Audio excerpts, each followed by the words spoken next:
We're not method. No. I don't show up like Jeremy Strong to the set in character as Timon. I assume Mads Mikkelsen did that. There will be one Lion King.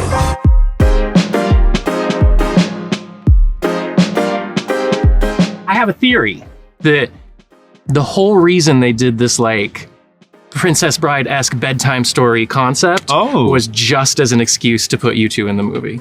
I'll take it. I'll take it as a theory. Yeah, exactly. Any narrative device that allows us to be a part of things is one I support. Yeah, exactly. I'll tell you a story. A story! So glad I brought some crickets. It's a good Princess Bride. It's a good callback. Yeah. We're Peter Falk. Exactly. We're both Peter Falk. Neither of us are Fred Savage. Zero. Two Peter Falks. So I was like, what if there was no Fred Savage and two Peter Falks?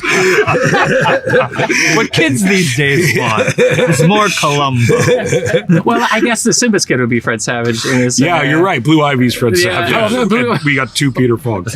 Blue Ivy is the new Fred Savage. That is the way the pop culture is That's the going. quote. Exactly, yeah. How'd you get the lines to memorize all those lines? You know what? It was really difficult, but it took like really, really, really good treats, and a lot of patience. Yeah. I have a secret. What's the secret? You're about to be eaten. I was wondering, Lynn, because you're, multifaceted writer and actor and composer, and when you were in school, right, and you were dreaming big and studying, did you think that at this point in your career you'd be doing so much composing? Not as a little kid. No, my first love was movies, honestly. I was the kid walking around with my parents' camcorder, making stop motion with my G.I. Joes with ketchup packets for blood, like you all do. And then, music was something that kind of came later to me, but I feel like it's brought me around to my first love, which is getting to be around movies, and being on a movie set is like my happiest place in the world. And so, when you get a call to work with Barry Jenkins, you're like, oh, I'm going to learn so much because one of the best directors alive is making this movie. So it was a very easy yes. Did you switch accents for the film? Is that? Well, interestingly, so there was one day where somebody asked me the pronunciation of a word that Kelvin had to say. The word was water. And they said, how do you say it? I said, water. And then a very informed and intelligent dialect coach with many qualifications said, okay, Aaron's from round the way. Aaron, we're not going to be saying it like that. They said, we want Kelvin to say water. Water. So from then, they never asked me anymore.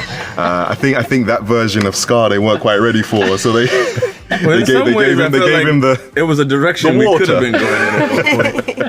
Mufasa, we're alive! I did it! I saved us! You were saying? I gotta be honest. I didn't know until just now when I heard you what your authentic accent was. wow. That happens. Yeah, that happens. It's almost like you're trained actors and you're good at it. You know what I mean? Imagine that. Imagine that. Imagine that, guys. Well, there's this video that goes around on the internet of these jungle creatures eating these mushrooms and getting stoned. Have you heard about this? No, sounds great though. Well, it always makes me think if Pumbaa is a stoner. I don't know. Not according to official Disney canon, I wouldn't imagine. Exactly. But I'd say there's that influence on the character a little bit. He seems pretty out of it. Seems in general pretty confused and delighted by the things life offers, which I share. Sure. Maybe he's, chowing on mushrooms off screen. Maybe he's not. Who knows? You gotta have to ask Barry that one. To be honest, I don't think I'm gonna ask him. Yeah. Implying you ask him a higher echelon question. There's a filter between us and him that would negate such questions. I'll never forget where I was and the feeling that I had the first time that I saw Moonlight. How did you try to maintain that indie sensibility? To me, it's not about an indie budget or about a fast pace. Really, it's just about where is it appropriate, to really sort of live in these close with these characters. You said this indie filmmaking. To me, that's just about being very present. And what we had to do was find a way to take virtual production and bring presence to it. And what we did was, typically in animation, you're not filming the scene while it's actually being blocked out, while it's being, the movement can't respond to the movement of the characters. You have to intellectually think of it and then create the shot. But we found a way to break down the virtual production so that we could create every single thing. And the guys who work on Avatar helped us figure this out. we got the animators in suits, you know, because the lions have 4 legs, but we have 2, so only the animators could figure out how to move them fluidly. And then we had a live camera. There are times where Taka and Mufasa are moving through the scene, or Mufasa and Rafiki especially, in that fishing scene. And we filmed that live with animators in suits moving around the blocking. The voice of Aaron and Kagiso blasted on the stage, and James Laxton there with the real camera. Because of that, you get that same haunting, like indie, I'm using your term, indie filmmaking feel, really just about presence. And so we took virtual production and found a way to bring this like live action presence to it in the making of the piece. We are nearing destiny, Mufasa. And so the earth must shake. Timon and Pumbaa have really settled into their new way of life. You know what I mean? The big city living. Yeah. You know, and they've embraced it, and they're doing good, and they're thriving. Yeah. But do you think they could ever be fully happy, given that their spirit lives in this vagabond kind of off the grid lifestyle? You don't want Timon and Pumbaa to be fully content. No. The magic is in them not feeling like they're included. No. Being You know? disgruntled and left Yes. out. Yeah, exactly. We're here too. Yeah, why are you leaving us outside this story when I'm pretty sure we are the ultimate outsiders? So They're singing over there. Don't ask us because we have no songs. I won't ask Barry Jenkins stoner questions. I won't ask you to sing. See? It goes always. Was there anything that caught you off guard in the final product?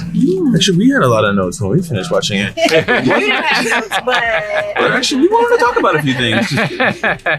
I mean, there's parts that I'm not in that I forgot from reading the script so many years ago that I'd be like, oh right. It's like when I actually did a screening with Keith David. That was when I saw it. It was just the 2 of us in the theater, and so getting to see the part with Keith and the young. Well, I don't want to give too much away, but Keith and Anika. It was like, oh right, there's a whole other part of this story that I'm not a part of, and it's beautiful. And to hear their voices singing together and talking together, it's all like really cool to be able to see that part. I forgot that Legend's in the movie. Yeah, He's so Keith fantastic. David, and he came to it was just the middle of the week. He had on a suit, I had on sweats, and he was like, can I sit next to you? I'm like, yes. I'm underdressed, but sure. Right, yes, sir. Yes, it was great. It just must be weird to see the final product of something that has so many moving parts. You know, you're in a booth, and before you know it, it's personified on screen. So you think that something would be like, wow, I didn't expect that to look that way. You That's know? how I felt during the recording sessions, because it started off as like little doodles, and that's how I really didn't know what we were looking at. And then suddenly the animation started coming about, and we would watch it, and he would be like, can I show you the clip before we do the scene now? And I remember being like, whoa, I was like, Barry, this is a good movie. He was like, yes, Kelvin, it is a good movie. Thank you, Kelvin. I think very similarly to Tiffany, it was like seeing the parts of it that I was not involved with, and just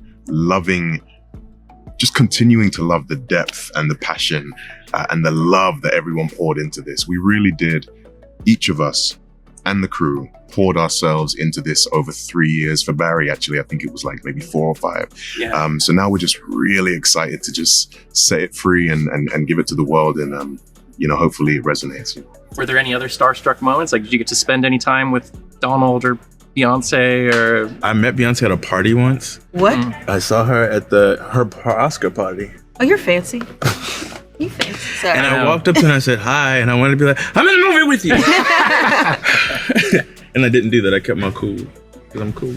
You are cool. Good for you. You're I got the coolest. ribs. You're the cool. Yep. Yes. I really liked the self-awareness thing, because I think without that, it might have been a little bit, taking it a little too seriously. Was that also important to you to kind of have that fourth wall breaking, not take it too seriously kind of thing? I mean, I would say it was important. It was. We found it very funny. I remember improvising a lot of kind of meta commentary on our role in the film and the film itself, and mostly, again, I was just shocked at how much of it was deemed usable. We thought we were just entertaining ourselves in the recording studio. Now it's in a movie.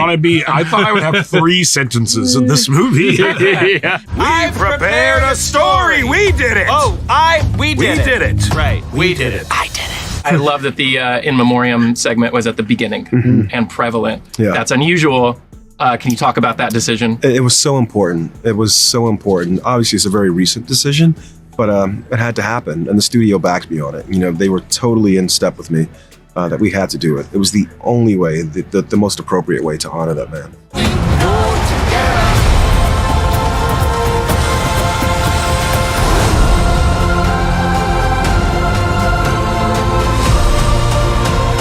I gotta ask about the geek stuff. Yes, We know sir. where you're going. We know I where saw you're you coming. I said, I'm happy to. He got that Mufasa nose. He goes, this fucking nerd is gonna ask me about Hey, some I'm comic a nerd, book bro. stuff. I'm a nerd. Right here with you. Well, since you've done so much CGI now in this film, did that make you hope for a little more practicality in the suit for your Lanterns run?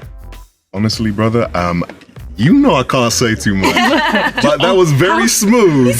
Very smooth. But I think, honestly, man, I'm just really overjoyed to have been gifted this opportunity. And as always, I'm going to do my utmost to serve this character and bring this character to life in the best way I can. And hopefully contribute to the already beautiful legacy of John Stewart and the Green Lantern Corps. It's such a phenomenal team that they've assembled, and we're really excited to get into it next year. I'm excited. Let me try again. Who would win a fight, Jon Stewart or Mufasa? Oh, no. I think someone said time. I don't know.